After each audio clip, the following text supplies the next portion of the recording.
All right, so it's 5 after, so we will get started. I assume we will have more friends join down the line. But greetings, everybody. My name is Peter Civetta. I use he, him pronouns. I am the director of Northwestern's Office of Undergraduate Research. I am also a faculty member in the theater department, and I also sometimes teach in the Cook Family Writing program as well. But mostly my background is all in theater as well, which might strike you as an odd choice in the world of undergraduate research, but we shall talk about that. So what I want to do today is I want to give kind of a brief overview of kind of what the real value of undergraduate research as we see it here, and then what makes Northwestern what I believe is unique amongst peers in terms of how we do research and what you can expect about it. I'll talk about a couple of the kind of core programs that we have. And then we'll open it up to questions from you guys, because I imagine you have questions and that can be helpful. So, the first thing is so research has become this kind of buzzwordy thing that people do. And so I get a lot from students who are like, oh, I need to do research, but I don't really kind of know what that means. So doing research is really about adding new knowledge to the world, right? There's a lot of things that we don't know, and it would be useful if we did know as a species. And so we research them. And what's different about research and why research is important is that I'm working on the assumption that you guys are all super smarty pants people, right? Because you're applying to college and you're applying to all that stuff, or you'll be applying to college, right? And what you are really smart at right now is giving answers to things that already have answers, because that's called like a quiz or a 3 to 5 page paper, right? Where you have to basically show the teacher that you've done the assignment, right? And there's value in that, right? Because that's how we build a foundation of knowledge, right? But that's not what research is. Like, no one is doing research about a thing that we already know the answer to, because go read that book. There's not a lot of value in use in doing something like that. So instead, what research is about is like, I wonder if we could figure out how to make this not so awful in the freaking world, right? And so how would we go about that? Hey, what is known about that already? What needs to be known? Are there things that I could do about that? And the thing about this is that this happens across every field. So everyone is most familiar with research in the kind of lab disciplines, right? Chemistry, biology, all that good stuff. And certainly that is a place, I mean, to be honest, there's been undergraduate researchers as long as there's been labs, because, hey, those people that can work in those labs. But sometimes people mistakenly think that that is the only place that research takes place. Well, think about it this way. If you have a professor in a field, then they do research because that's how you get a PhD, by doing original research. Like, you can even get a PhD in theater. Who knew that was a real thing, right? And what we're doing is we're grappling with things that we don't know within the context of our field. So this exists all over the place, right? So artists do research, journalists do research, right? So it's all a part of every field that exists. It's just oftentimes we just kind of know, well, there's that lab and they're all wearing the coats and they've got the goggles and they're doing that stuff, right? So it's kind of obvious. Whereas if you're a history person, well, where's the history lab? Oh, that's right. The history lab doesn't exist. That's not a thing, right? And usually it's faculty will be, doing their stuff, oftentimes in the humanities, mostly doing their stuff on their own. So students don't see it, and that's why it feels a little bit opaque, right? But they're all doing it, and it's the forefront of whatever field that you're interested in. I would also argue, so one thing is that why getting involved in research is a really valuable thing for you to do is the skills that you get in kind of repeating the information that you get, that has a limited shelf life.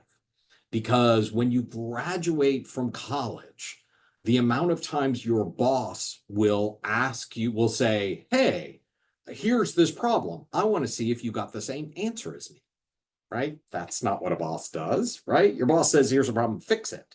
And I have a report on my desk in an hour or whatever the boss says, right? So in some ways, the skills that you have of being dogged and determined to find an answer have a limited shelf life, right? Because once you get out there into the world, you're going to be grappling with things that we don't know the answer to, right? So undergraduate research really can help in that transition. It can help you change your way of thinking, because when you're thinking in school, you're thinking about answers. What is the correct answer? When you're engaged in research, you're really thinking about what is the best question? What's the question that I should be asking? And how would I go about asking that, right? And we want answers, but answers are far downstream from that, right? It's the thinking, the creating is about that question. So that's a real shift for people. And it's a really valuable because one, it sets you up for the rest of your life. Because if you decide that you want to go to graduate school, well, then this is what you're actually going to do in graduate school. And if you don't go to graduate school and you go into industry and you get a job, like this is what the rest of your life is going to be. It's not going to be like high school or undergraduate, right? So research is a really valuable tool to do that.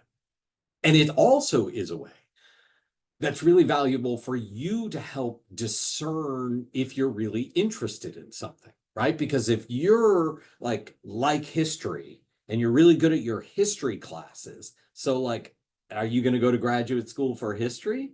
Well, those two things are very, very different, right? What you need to do if you're thinking, do I want to potentially go to graduate school for history? Well, you better figure out whether you like doing history research as opposed to taking history classes, because you won't be doing classes when you're engaged in graduate school as much, right? So what you would need to do is like go into an archive and do a project where you're dealing with historical records and all that kind of stuff. And maybe you go, oh my gosh, I touched the piece of paper that Alexander Hamilton touched. This is so cool. And then you're like, yep, it looks like I need to go get a history PhD, right? Because I really love this. Or you go, oh my God, I'm allergic to dust. I didn't see the sun. And you're like, great, I am not going to go to graduate school in history because that's what working in archives, like you might like it, you might not like it. You don't actually know.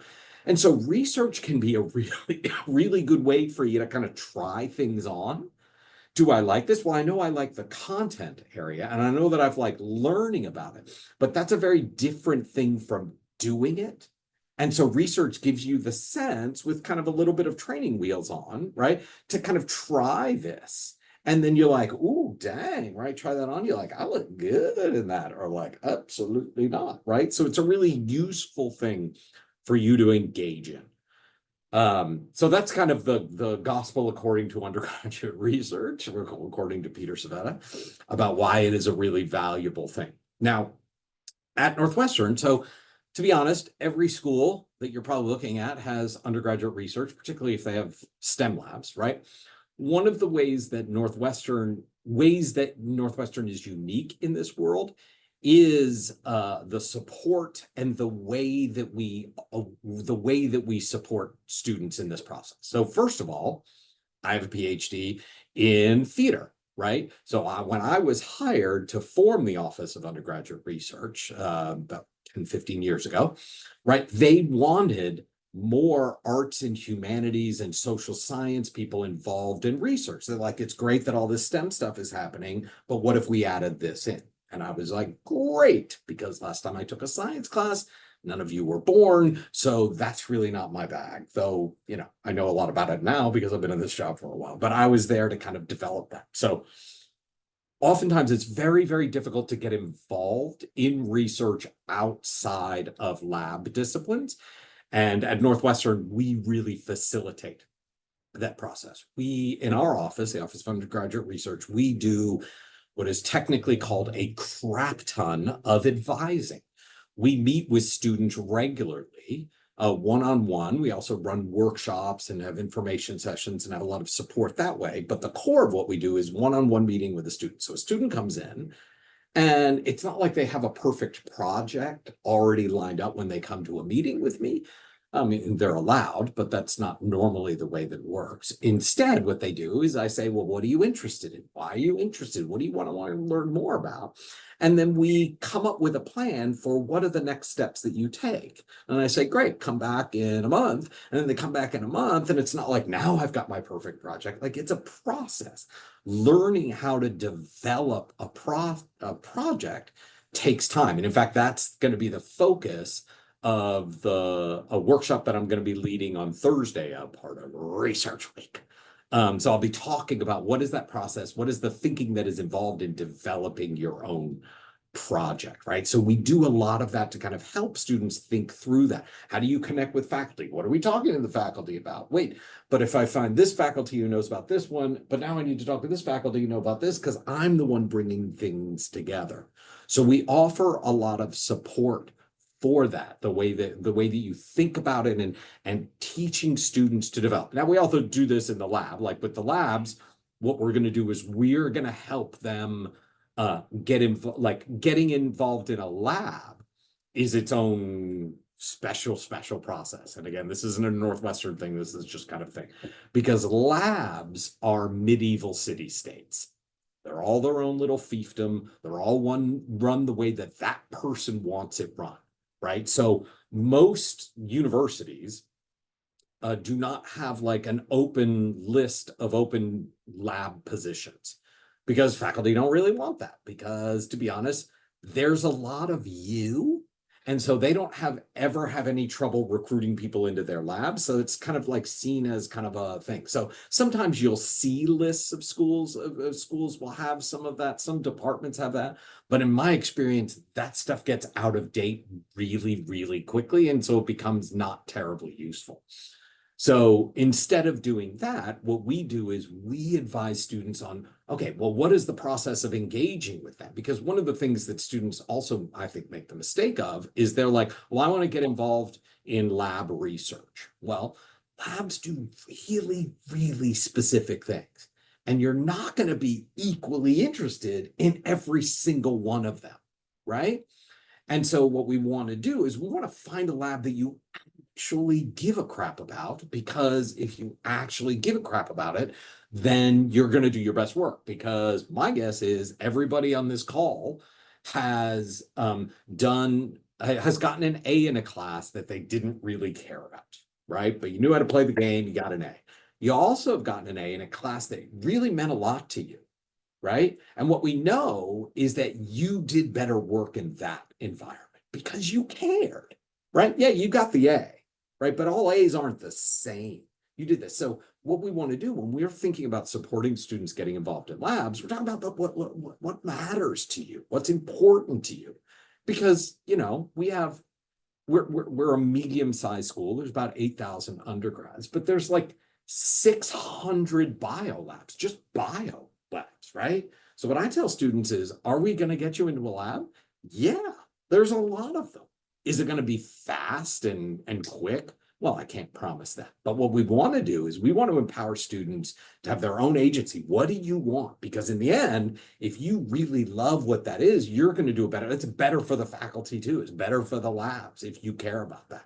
But that process isn't necessarily intuitive. So what we try and do is kind of help students to navigate that process. How do you reach out? What is a good email? I don't know about your teachers in high school, but college professors are notoriously crappy at email, right? So how do you get them to respond to your email? What are the best practices? And then they say, oh, we'll have a meeting. And then they have people have a panic attack, like, oh my God, what am I going to talk to the faculty about? Okay, well, we'll coach you through that kind of process, right? So we're there to kind of support the students. Then the other big thing that we do is we fund a lot of students. And like just in our office, we funded over $1.5 million direct to students. That's not my salary, right? That's not the money that comes to me or to run the office. That's the money that was awarded to students every year. And what I would say is I am one slice of the undergraduate research funding at Northwestern, and I estimate to be about a third, because there are different, like the Weinberg College of Arts and Sciences has their own money, and the McCormick School of Engineering has their own money, and the Buffett Institute for Global Studies, they've got their own money. So there's and we all work together, and there's different departments. Psychology has their own grant, right? So we all work together. So there's a lot of opportunities. One, we're going to help you try to navigate that. So we're kind of one-stop shop, which doesn't exist in a lot of schools. But within our program, so what we want, our goal for you as a Northwestern student is that we want you to have an experience doing independent research. Now, sometimes you start as a research assistant, you're working for a faculty, you don't know anything, they're going to teach you and get you trained up. And that's a really valuable, awesome experience. What we want, though, the real learning happens when people start doing their own, and whether that's in a lab, right? That happens in labs because the lab will be like, oh, here's a little piece of this project, and you're going to have some autonomy over it, down towards someone writing a screenplay, right? So, which would be completely theirs, right? So all of that, we want to help you to do that. And so our biggest grant program is called Undergraduate Research Grants. Okay, and we have them during the academic year, and we also have them in the summer. And the summer is the most popular because basically what we're going to do is we're going to pay you to work on a project that is yours for 8 weeks in the summer, right? And that can be done on campus. That can be done in your hometown. That can be done in Peru if you want to go to Peru, right? You can go anywhere. So you can use it as a ways of traveling and doing things like that.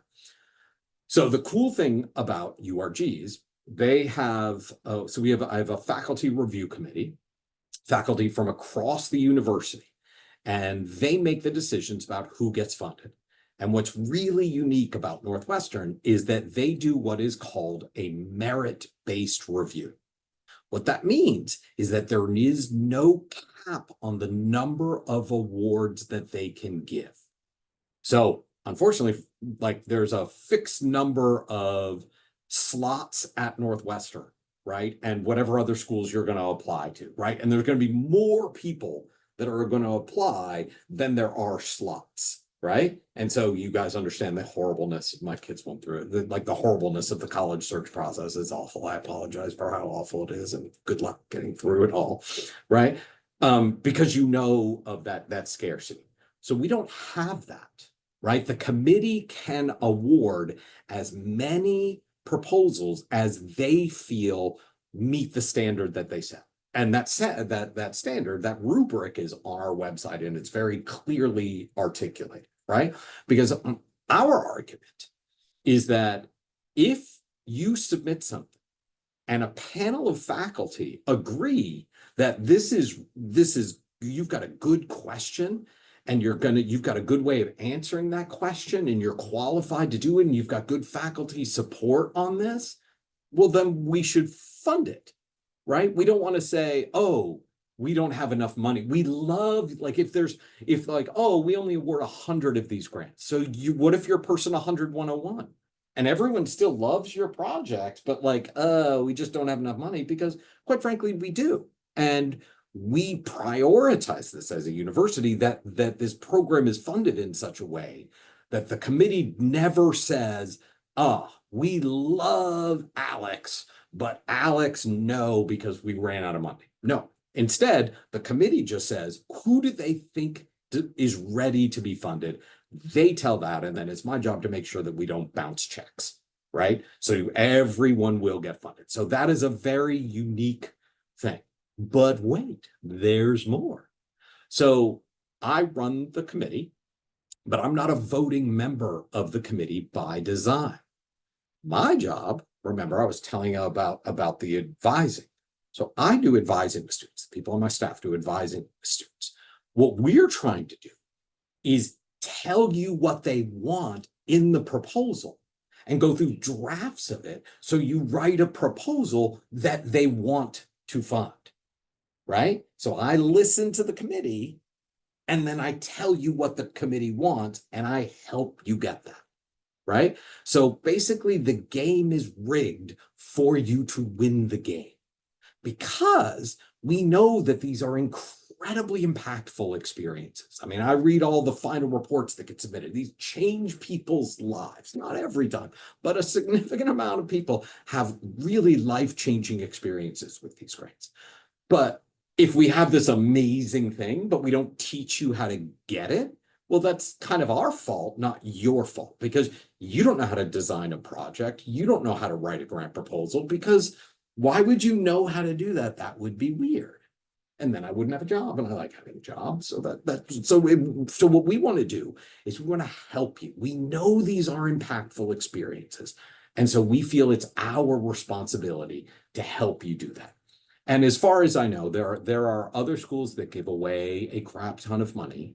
But I don't know any other school that runs the program where the faculty make the final decision, not based on money, and that there is support within the program to help you get that money, right? So in other words, if you come to Northwestern and you apply to get one of these grants, you are not in competition with anyone else in the university.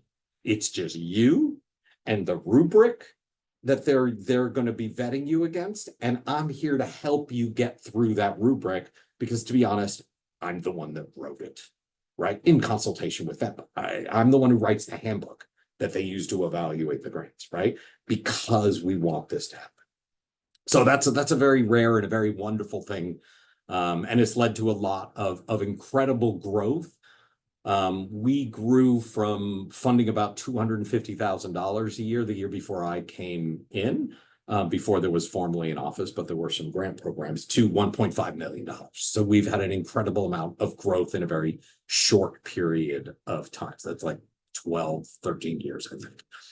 So that's really exciting. And what that has allowed us to do is to grow involvement across the fields. So we've seen more STEM involvement, but we've also seen more social science involved. And we've seen an incredible burst of use of the grants in the arts, humanities, particularly creative arts. We fund the crap out of artists doing art. So people making sculpture, people, making a jazz album, people writing screenplays, doing stand-up, right? Any art worth its salt has to be offering something to the community. So when artists are applying for these grants, we're like, well, why does your art need to be made? And they have to have an argument, but they always do, because no one wants to no one wants to write a screenplay that already exists, right? Unless you work for Marvel. That's jokes. Okay, right. Right. Everyone wants to write something new and different. So that's like, it plays. It's not like artists have to think differently to get the research grant. No, they just have to be rigorous freaking artists, and they have to get after it and know why they're trying to reach people and how they're going on about it, right? So this we've seen in 20, I'm trying to remember the data, but I think it was 2022, we had parity between applications and award for students in labs and people not in labs. And when I came in, it was like 90-10. So we've seen this, and we've also seen an increase in the number of STEM. So we didn't take away from the STEM to give it to the non-STEM. Everybody's getting it. So that's really exciting. And again, the final thing is just what I've said before, is that no one expects you to have a project. No one expects you to know what you want to do. You have interests, you have passions, you probably have a bunch of them. Great. Just come in, you talk to us, and we'll figure it out. We'll grapple with it, and projects develop in new and different ways. So that's it. So we have the summer grant. The other fun thing that I'll say, just because it's very shiny and sparkly, is we also have a grant called the Circumnavigators Grant. Now this is only for juniors to apply for. What it does is it gives one person $10,000 to travel around the world the summer after their junior year. The rules require that they go to a minimum of 5 countries on a minimum of 3 continents, and you have to cross every meridian. You literally have to go all the way around the world, and you will study whatever you tell us needs to be studied in a global context. So the student that's doing it right now is studying the spread of wildfires and how local knowledge can help deal with that, because mostly it's happening on these kind of country levels where the people aren't really paying attention to the people who know stuff on the ground, like indigenous methods and things like that. So she's traveling around to all these post-fire places to kind of see what they've learned and stuff like that. But, you know, it can be anything. So that's super exciting. All right, that's enough of that talking. And now I have seen a list of questions. So let me get in here. Okay. So what was your PhD research about? So I actually, my PhD is in theater studies, but I studied religion a lot. So what I did was I studied the performance of preaching across different faith traditions. So I was actually trained by an anthropologist, and I spent about 3 years, 2 or 3 years in a Sunni mosque, a conservative synagogue, a Black Baptist church, and an Episcopal church. And I was looking at, well, what do the clerics think they're doing when they're giving their sermon or khutbah in Arabic? And then what does the congregation think they're getting? And what I was interested in is what role does performance play in the communication of meaning? Because how you give a good sermon in a Black Baptist church was really different than the Episcopal church where I was, even though they were both Christian communities, right? So I was interested in how performance plays. So it was really fun. I enjoyed it. It was groovy. All right. So now we go. The next one is, so is graduate school most centered around research over classes? So it's a good question. Part of it is graduate school is not a monolith. There are lots of different degrees that you can get. So for example, a lot of times a master's program would be more specific classes, but but a PhD there's a little bit of classes usually at the beginning, but the main body of the degree is you doing original research. So PhDs are definitely grounded in research over classes, but there are lots of things. Like if you go get an MBA, right, or go to law school, like no, right, that's just kind of classes and things like that. So thank you for saying that, because that is clarification. What are one of your favorite projects that you've mentored? So that is a good question. Let me, I think the simplest thing is to bring up my list of who is funded right now.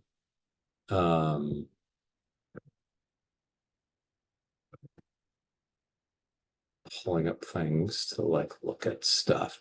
So I work with students in all different fields, but because of my background, I'm often the point person for a lot of the creative arts and journalism projects, because we have, the Medill School of Journalism, we have a music school, the theater program, right? So there's a lot of kind of stuff here. So hold on, I'm trying to sort out. So what I'll do is these are a bunch of people that I worked with this year. So these people are actively doing these projects right now. So this was a group project with 2 students who were looking at the impact of digital nomadism and over tourism in Medellin, Colombia. There's been changes in the demographics in Colombia, and they've been pushing for all this digital nomadism, and it's kind of changing the nature. So they were talking to people about that. There's someone who is writing a novel about female gay pirates. There's a person So Frances Willard is a big person in the history of Evanston. She was one of the leaders of the temperance movement in America. There was a period in American history where there was no booze for anybody. No alcohol. Like across the whole country. And one of the big leading players was this woman, Frances Willard. And someone is writing a play or adapting a play with the playwright around this relationship that she had with her best friend and how it kind of developed and shaped her. Let's see. Oh, so there's a guy who is in Italy right now making a documentary about, so there's a lot of, in Italy, there are a lot of these kind of rural towns that have kind of died out, and there are people that are trying to revitalize them. And one of the ways that they're doing it in a couple of these towns are trying to bring in young people to live in there, because young people have often moved from rural into cities.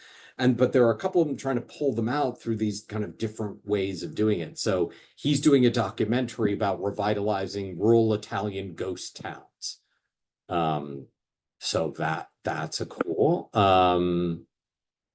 Oh, this is a 2-summer project. I funded this group of students 2 summers about the evolution of the perception of risk in childbirth. The US has an alarming rate of cesarean sections, even though that's supposed to only happen. People are like choosing it as elective surgery. And part of it gets down to people not really understanding the risks associated with it. And so they've been doing this project and doing it last year. They were studying things in the UK, and then this year they were doing it here in America. Okay, there's a guy who is filming a movie about a guy who walks around all the time with a dead squid in his hand. And it's really about disassociation and trauma, but it's also this like weird black comedy where he's like walking around with a squid, and it's called Squid Man. Someone's doing a new adaptation of Three Penny Opera. All right, so I don't have to go through all of them, but that is, okay. So let me. Oh, the next question, Alex. If there are multiple research opportunities, internships available to us, how do we discern which one would be best for our career? So great question. What I would say is what you're aiming to do in your college career and your high school career is, it's not one thing, right? What you want to do, and we offer advising to help guide you through. Plus, you would talk to faculty who have expertise in area. But what I think you want to do is you want to try things on. So if you think you're interested in something, then you do that, right? So you think you might want to do consulting, so you go work for Bain or something for a summer, and then you go like, oh, that's what that was like. Oh, but I'm also interested in social science research or economics research. Oh, so I do a summer of that, and now you've got real data about what it is actually like, and your own experience about what you like and what you do, because there's a lot of things you think you might like, and then you do it, and maybe you do and maybe you don't.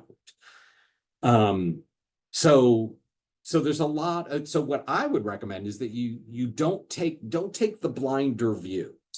I realize that with college, a lot of what you end up having to do is say, oh, this is what I'm going to do with the rest of my natural born life. But just so you know, when you get into college, no one will ever read that again. Like if you get into Northwestern, I can't read your admissions essay because I don't have access to that because I don't work for admissions. And no faculty you will ever have will ever know any of that.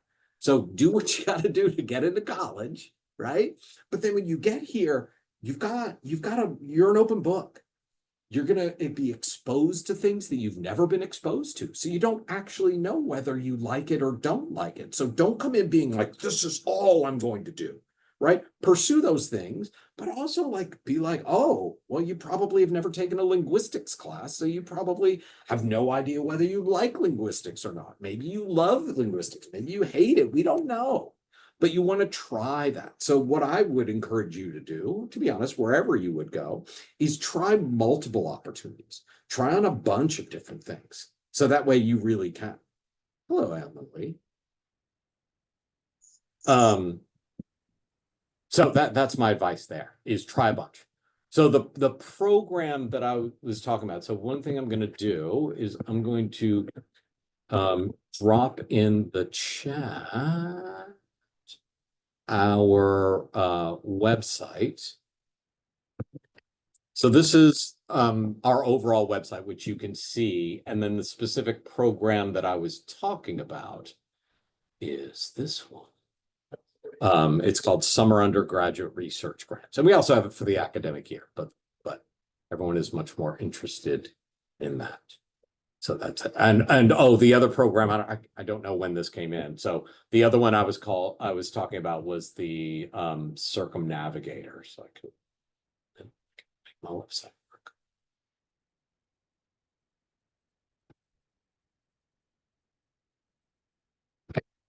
This is Circumnavigator. Okay. So those are those programs. Next person. Is this research meant to be over the summer or 4 years? It depends on you. I know students who have done research every summer and throughout their academic year. Sometimes it's the same thing. To be honest, that's rarer. It's more often that people like try this. Oh, so I did research for this summer and then I did an internship, or then I did this, or I tried research in this field and now I want to try it in that field. I mean, part of it is what do you like and where do you feel that there's a gap in the world that you're going to want to fill?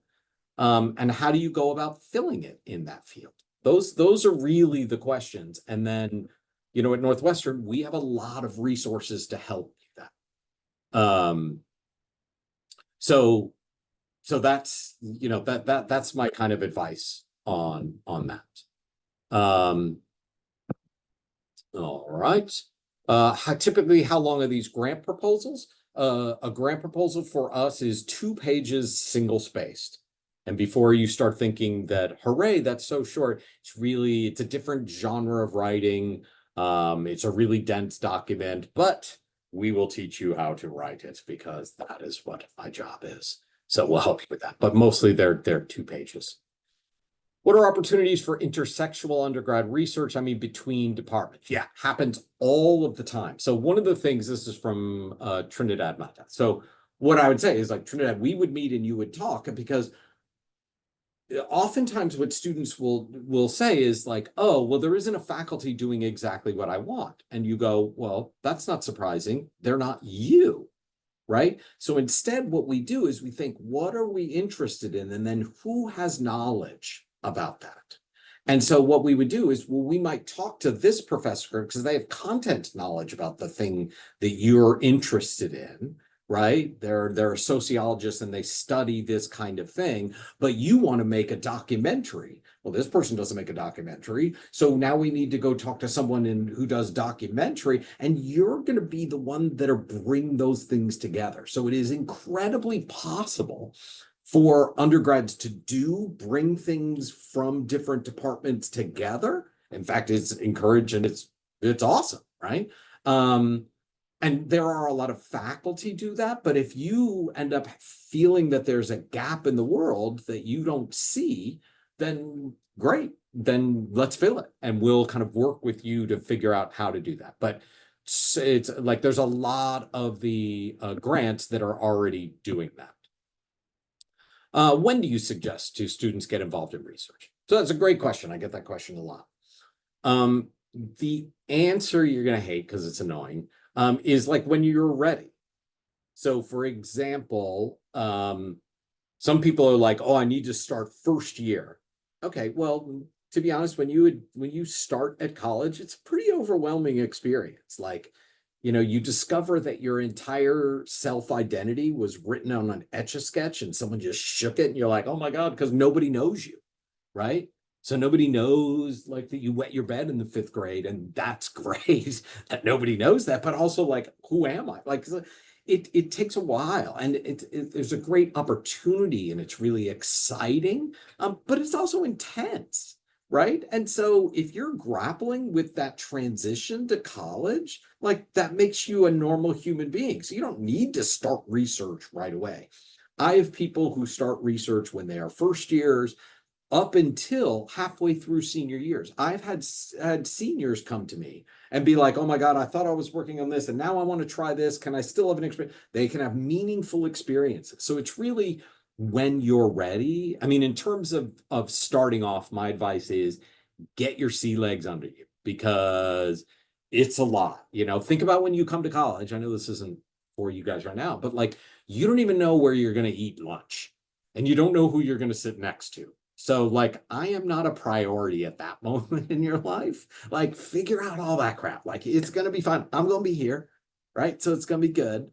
And again, that's I don't think that's particularly purple. I think that's just kind of ways of think about, but don't feel like you're on under rush. Everyone, there's so much pressure on you all. There's so much pressure to have everything figured out. That's just not how life works.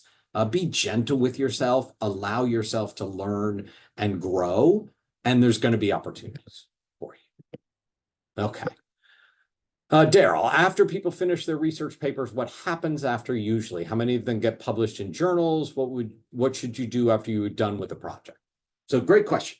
Lots of students publish, lots of students present at conferences. I run a conference travel grant, another grant that gives students funding to attend a conference if they're presenting. And I gave out a record number of them last year, right? So it's a growing, so happens all the time. Now, here's the thing. Remember when I was talking about like, we are asking questions, we don't know the answers? A whole lot of the time research doesn't work, right? You don't get the answer that you thought you were going to get. Now, sometimes that's still really important knowledge that needs to be shared, but sometimes it just doesn't work. So it's not like every research project leads to publishable results. It's always going to have a meaningful, impactful experience for you, but it doesn't always lead to publication. If it does, that's all of our grants. You have to have a faculty sponsor because they're going to have expertise in the area that is interesting to you.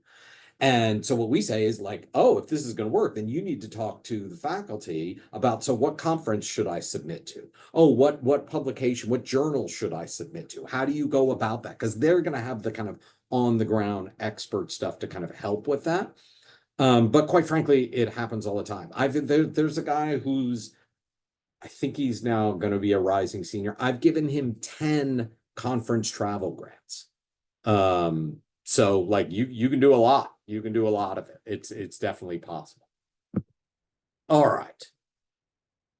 Natan, what is the culture around research at Northwestern, specifically among students? Is it very toxic? It's a good question. I think there are some environments that are worse than others. I mean, one of the things that we really focus on is the way that I train my advisors is relentless positivity, right? There, like I said, there's a crap ton of problems in the world. We need smart, dedicated people like you working on that. So we want that to happen. What does it look like? How does it manifest itself? That's going to be really different. Are there some research of, so going back to medieval city-states, some of the people who run the labs, right, just as an example, like, quite frankly, some of them are assholes, right? Because Northwestern is full of people, and so they're assholes in the world. Like, there are amazing, awesome people, great people are so dedicated, but like not everybody, right? Everybody at your high school isn't awesome, and there are awesome people at your high school, right? So that's true. So it really comes down to environments, like the specifics. What do they do? And in fact, one of the things I've had a meeting last week with a student who was in a lab and the culture of the lab didn't work for her. And so what we're working with is how do we get her out of that lab in a professional manner? And how do we get her into a different environment where they can be happy? My sense is, as someone who reads literally hundreds of proposals and endorsements and final reports and final endorsements, that the environments are mostly positive. The overwhelming majority of the experiences are very positive. But, I can't promise that there aren't jerks out there, because there are jerks everywhere. Can I ask about the average size of a lab? So yeah, so this is Ethan. That it really depends. I mean, there are labs where there's 2 people in it, right? There are labs where there's the PI, principal investigator, the faculty member, and like 1 graduate student and 2 undergrads, right? It's very small. And there are labs where there's like Chad Merkin, who is one of the foremost leaders in nanotechnology. He's got like sub labs within his lab. John Rogers lab has 50 undergrads in it, right? So they can be massive. And part of that, again, is what we would talk to in environment, like what's going to help you thrive? Do you want that real cutting edge, but it's a really big, or do you want a smaller, more intimate? Like there's no right or wrong, but we can kind of help you navigate that. But labs can be, anything from a couple hundred to 2.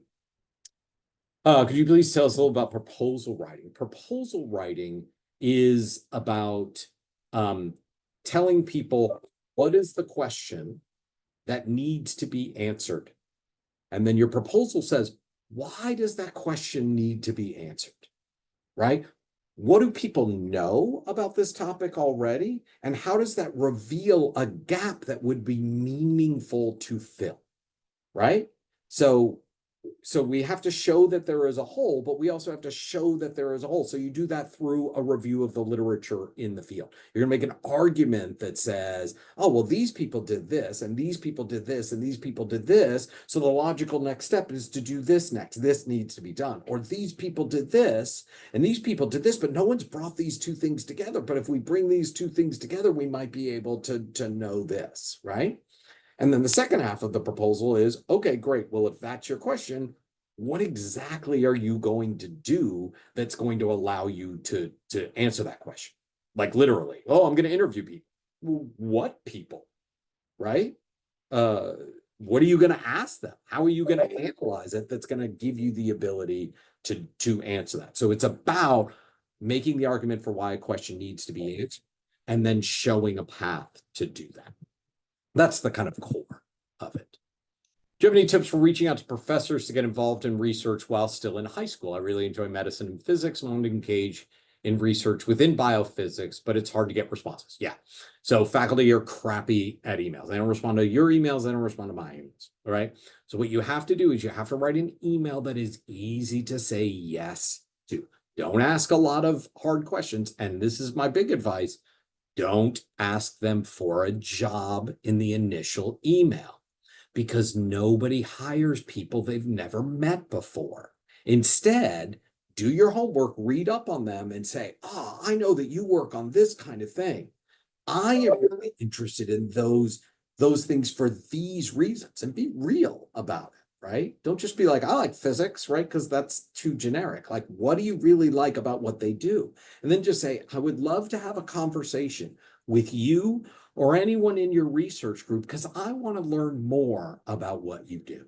Here's my availability over the next couple of weeks, right? That's the approach. And then after a week or 10 days that you don't get a response, bounce that email back. Oh, just thinking about just checking back on my previous email. So interested in the work that you do. We use so cool and awesome. I would love to meet. So in other words, we use a little bit of guilt, right? That's the best way, because what you want to do, you think that you want to get into lab. What you actually want to do is you want to have a conversation with someone, right?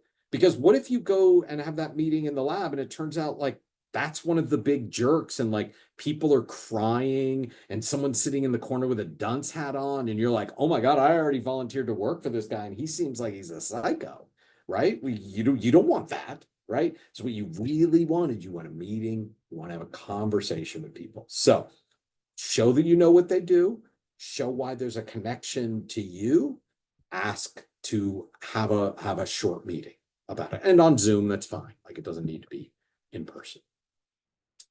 All right. Citri, is it common for students to participate in undergraduate research with their professors? If so, or if not, how could I do the same? Should I participate in research with professors? So yes, it's very, very common. it's more common in fields where they do research group environments. So like if it's a lab environment, like biology is a lab, chemistry is a lab, but also psychology is a lab, right? That's a lab environment. Whereas math is just people scribbling stuff that they claim is math, but I really can't tell what it is, right? Radio, TV, film is people writing screenplays. So maybe you're not going to work directly with that faculty member on their screenplay, but they can serve as a faculty member to support the development of your screenplay. So it happens. I mean, we have a research assistant program which helps connect students funded, help students to get paid to work for faculty across all fields. So that's certainly something that we do. But there's more opportunity in the kind of labs. In fact, this research assistant program, we're trying to counterbalance that. We're trying to really focus on those arts, humanities, and non-lab social sciences to help with that. But there's a lot of stuff. But I think whether it is right for you is really going to depend on what do you want to do, because do you want to work for them or they can help you, and faculty are fine either way with that. Umair, during what year of undergraduate studies do students typically start their research? I kind of answered this in a previous thing. It really depends. Happens all the time. First year, second year, third year, senior. Really does. It's when you're ready.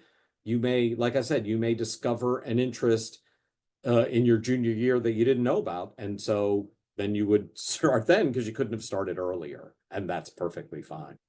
But you certainly, the big thing I want you to take away that you do not have to start your first year. You will have a fully functioning life, even if you don't do that, right? Just experience the experiences.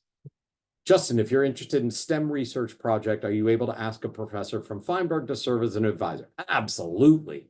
I would say 15% of the overall summer grants that we give are working with Feinberg faculty. There's a lot of probably you who are pre-med.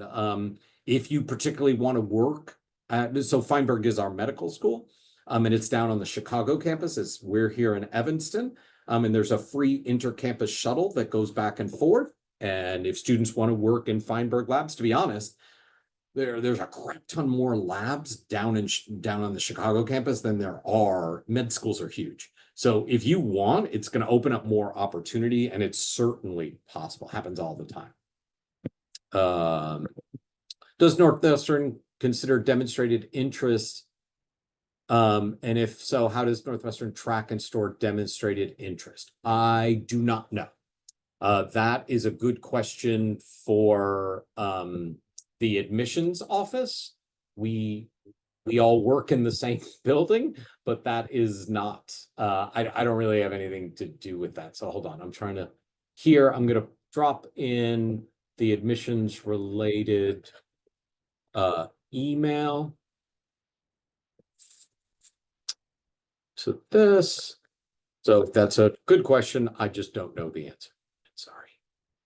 Apologize if you answered this already, but how early can first years begin the process? Whenever. I mean, to be honest, I've already worked with incoming people. In other words, they haven't actually set foot on campus. They haven't started yet. And to be honest, if you're ready, we're here. We'll help you regardless. We're not going to be like, oh, you're a first year, we can't talk to you. But at the same time, like, you don't have to do it now. So whenever you're ready, we work 12 months a year, so we're always here. Anderson, is a common trajectory for students to start out researching under professor grad student and then moving to head to their own projects in junior, senior year. Certainly in lab fields, there's always an apprenticeship period because, quite frankly, you don't know how to do anything. And you don't know how to use the CRISPR technology until they train you to do it. So there's always a bit of this. That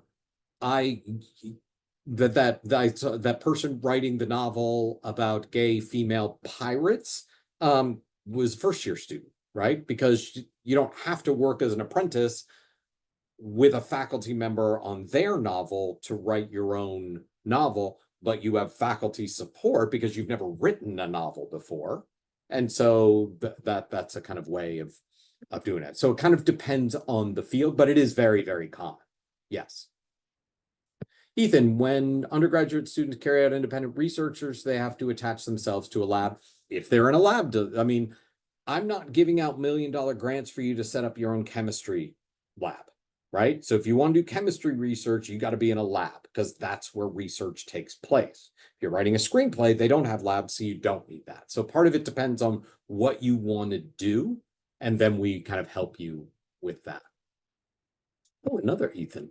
How much time do students usually spend on research, and how is this balanced with coursework? That is a great question. We recommend, like, if you're engaged in research during the academic year, 8 to 10 hours is something that students sometimes can do. 5 to, let me say, 5 to 8 or 8 to 10, like somewhere in there. Anything more than that, and it is very hard. Northwestern is a very intense environment. We're on the quarter system, which means the terms are very short. So there's not a lot of rest. Like, you finish an exam and then the next class, normally if you have an exam in a class, the next class is pretty chill, right? No, not so chill because it's only 10 weeks, right? I taught a once a week class last year, which meant I literally had 10 classes, 10 whole classes, right? So you have to kind of move through. But that's kind of what I see as normal.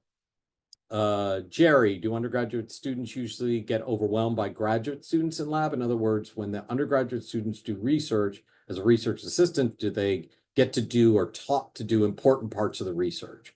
Or would they just be doing mundane tasks such as washing test tubes? That is a great freaking question, Jerry. Okay. And that is why I believe that our process of working with you to help find a lab, because what if you just like, oh, I'll do any lab, and you apply to a lab and they say yes, and then it turns out you're washing test tubes, right? But they're like, this is what we do. You said you wanted to work here. So it is a mutual discernment process, right? To be honest, if you're interested in Northwestern, you're a really, really smart person. You're getting mail all the time from other colleges that are like, please, please, please, please, please come here, right? You know you're going to get into some college, right? You know you're going to do it. What you're trying to do is figure out where is the best match for you. That's the same mindset we'll have here. Every lab, every faculty member is not going to be a perfect match for you. And if you don't want to be doing mundane bullcrap stuff, then that's going to be part of the thing. Oh, what kind of stuff, when you're having the informational meeting? Oh, what kind of stuff do students do in your lab? Oh, they sweep up so nice. They wash those test tubes. And you're like, okay, well, then I'm not going to ask to get involved in this lab because I want to do something different, right? So sometimes it is they're doing just mundane tasks. A lot of times, more often, they're doing real stuff. What we have to do is we have to use this process of matching with a lab to figure out what that is. All right. We're a little over time, but I have to stay on for a few more minutes to burn through as many of these as I can. How much time do students spend on research a week? So I said, I would say 5 to 7, 8 to 10. Anything more than that, I think is unwise because it's an intent. And also, like, be in college, like, have fun, right? Like, you should be joining student groups and you should be, hanging out with your friends. Like, you should be, it's about your intellectual development and your personal development, right? You're not a brain on a stick. You're a fully realized human being. You got to let all of that nurture and grow. How do you advise students who want to be involved in research but don't know what they want to do? That's more common than people who know exactly what they want to do. What I do is I say, come in and have a meeting with me. Tell me what you're interested in. Tell me why you're interested in it. And then we'll come up with an initial plan of like, okay, how do we flesh that out a little bit more? And then when we flesh that out, then we'll meet again, and then you'll know some more things, and then we'll kind of move through that. So it's a process, and that's, to be honest, why we created the advising that we have here to kind of help you, because that kind of thing is way more common than people like, oh, I know I want to do that. That's rare. How early can undergrads get involved in research? Whenever you're an undergrad. That's perfectly fine. I've said that. When can students start to do research? That is a very popular question. You can start first year if you want, but you do not have to. You can have a really meaningful research experiences whenever you want. Are there any recent advancements or exciting developments in research at Northwestern that undergraduates have been involved in, right? So I've already talked a bunch about some of the creative arts and journalism projects, but within, STEM fields, like I've said, Chad Merkin is one of the leading experts in the world on nanotechnology. John Rogers' lab does amazing things. They've made these kind of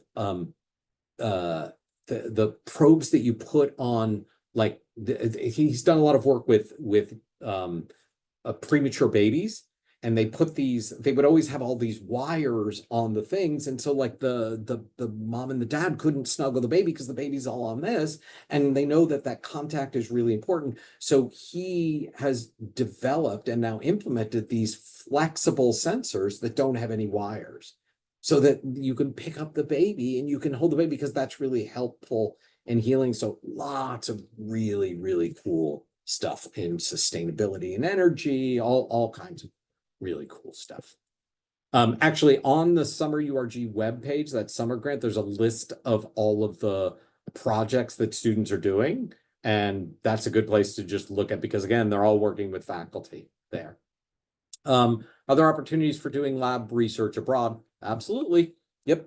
Our summer grant, you can go wherever. It has to have a faculty sponsor. It doesn't have to have a Northwestern faculty sponsor. So if you find a faculty member in Germany or Brazil and they agree to take you on, great. That's great. Then nothing is different about the process. You would still work with us. We'd still develop a project.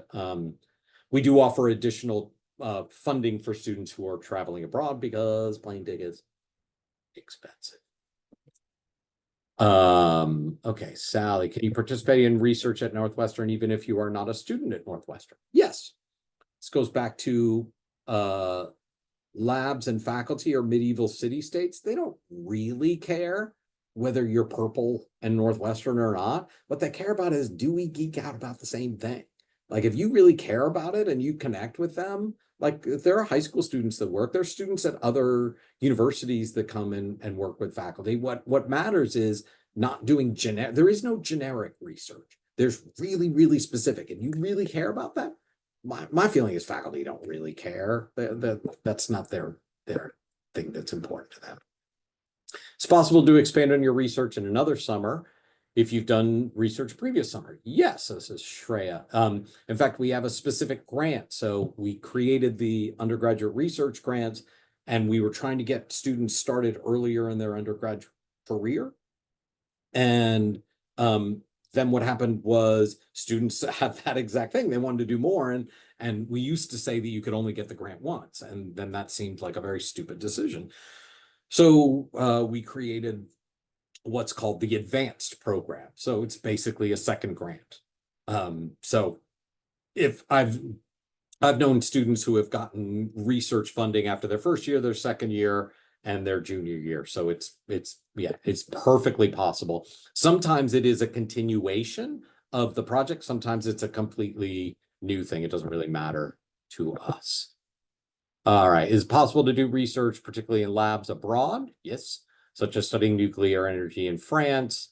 Yep, it's super popular. I mean, you're going to have to find the lab in France, and we would help you to kind of navigate that, but we don't place people, but we can help you navigate that. But yeah, it wouldn't be weird if you came in and said, oh, I want to do that. I wouldn't be like, what are you talking about? Like that's not weird.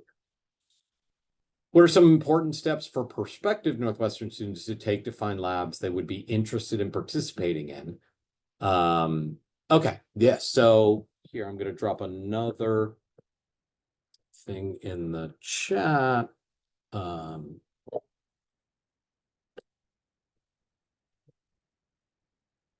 So this is a searchable database of faculty research called Northwestern Scholars. So if you're interested in a topic, you can search that to find faculty. Now, this isn't, What I said is there's no open job positions. This isn't their jobs. This is what they do. But if you want to find people, and also you can usually find their scholarship, and they also have a thing called similar profiles. So you can kind of look, but that's the easiest way to kind of find people and then kind of navigate that to their lab page, and you can learn more specifically there. Vineet asks, is there an opportunity for high school students to apply? I assume you mean to my grants, because you can definitely apply to Northwestern, because that's why you're all here. My grant programs are limited to Northwestern undergrads. So you can't apply but once, Vineet, you're going to end up here anyway, so it'll be fine. I'll just give you grants when you get here. With STEM research, how does Northwestern provide the prerequisite knowledge needed to complete a project? Well, one, you're not going to apply to a lab that is doing stuff that is so far beyond you that you can't even understand it, because that would be really weird. Like, why would you do that, right? So on certain levels, you will have taken some coursework, but for the most part in labs, the lab has to train you. So it's just how extensive is that training. Some labs are simpler than others. But like there are some labs, there's some faculty that will be like in economics. There are definitely faculty in the economics department that say, I'm not going to take on an undergraduate researcher until they've taken econometrics, because all of the work that I do is econometrics, and until they know that, they can't really do anything. But that's more the exception, particularly in labs. In labs, most of the time, sometimes they'll be like, you have to have finished the sequence, but most of the time they're like, we're going to train you. So they train you about that. And they may say, and now you've got to read these articles. But most of the time that will happen within a lab. All right, let me do, let's say 3 or 4 more, and then I got to go because I'm supposed to be someplace 11 minutes ago. Does NU have their own database where we can publish our findings? So we run the Undergraduate Research and Arts Exposition. So that is the largest research conference on campus. So you can certainly present there. I'm also the faculty sponsor for the Northwestern Undergraduate Research Journal. That's a student publication, but I'm one of the faculty sponsors on it. So there are ways for you to present and publish your findings within Northwestern. As an undergraduate student and a student interested in pursuing pre-med, can I pursue research affiliated with the School of Medicine? Yes, happens all of the time. What I would do is I would look at that list of people funded there, and you're going to see a whole lot of things that people have done. Can students still apply to labs outside of Northwestern? Yes. I've already entered that. If we don't get results, do we not get the grant? No, absolutely not. You get the grant because you have a good question and you have a good way of answering the question. Research doesn't work like we still haven't cured cancer. Do you know how many smart people have been working for that for a long time? It's not because they're idiots. It's because it's really freaking hard. Right? So I don't take back my money if you don't get the right answer on the grant. You're grappling with it, and the results are the result. I mean, as long as you try, as long as you work on the project, you and me are fine, right? If you don't try, then we might have an issue. But as long as you work on it, the outcomes of the grant, right? Your funding is not dependent on your outcomes. That's not how it works for us. How do people usually get to that research question? Is it a faculty member suggesting, or are students usually expected to come? It depends. It depends on the field. It depends on the faculty. Sometimes faculty, particularly in labs, will say, here's your project. This is what you're going to do. And so your research question is going to come out of that. Sometimes they'll be like, here's 3 projects that people are working on, different projects. Read these articles and tell me which one you're interested in, and then we'll develop something out of that. So it really kind of depends. Faculty will help you, and then we'll help you with that development. Whether it comes through the faculty or through you depends on the field, and it depends on you and what you want to know. All right. Is it better to get involved in research with professors or research outside of the school through external internships? There's no better. They're just different. They'll have different experiences, to be honest. If you're interested in both, if you're interested in industry and you might be interested in research, well, the only way you can make an informed decision about what you might want to pursue when you graduate college is both, right? So they're not better. They're very, very different experiences. And maybe you like one more than the other. Maybe you like them both, right? So you don't know, but they're just different. So you don't really compare them. You have both. Do you know of an issue of professors running out of space to take on interns? Is it best to start from day one? Individual faculty, yeah, they can't take on an unlimited number of students. As a university, are we going to run out of research? Absolutely not. We have grown exponentially since I started here, and we are not at the top. So there's no version where you can't get involved. Might you get told no by a specific professor because they're full? Yeah, but then we would just pivot and figure out something else. So you don't need to start day one, because there's always going to be opportunities, always going to be opportunities. Faculty careers are tied to their research. So they're always doing research 12 months a year. It's not about the school year and the rhythms of a school year. They're always doing it. So whenever you're ready to have a conversation, we can move forward. So you're not on a clock in that same way. All right. Let me see if there's anything else that's particularly, is there a lot of competition for research funding?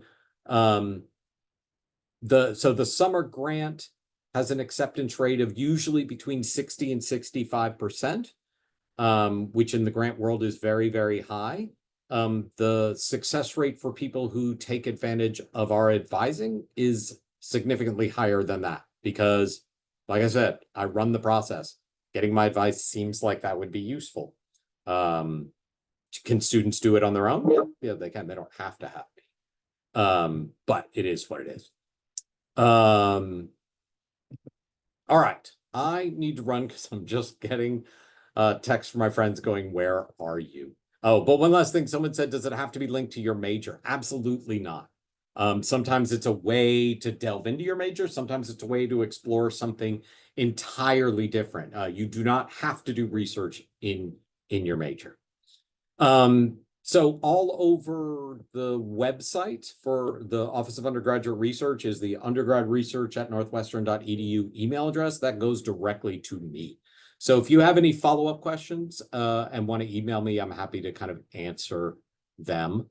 But I wish you all the best in your college search process. Well, I don't see you because they set this up as a webinar, so I've been talking to the ether this entire time. But I hope you all are doing well and good luck with your college search. All right, be well, everybody. Bye.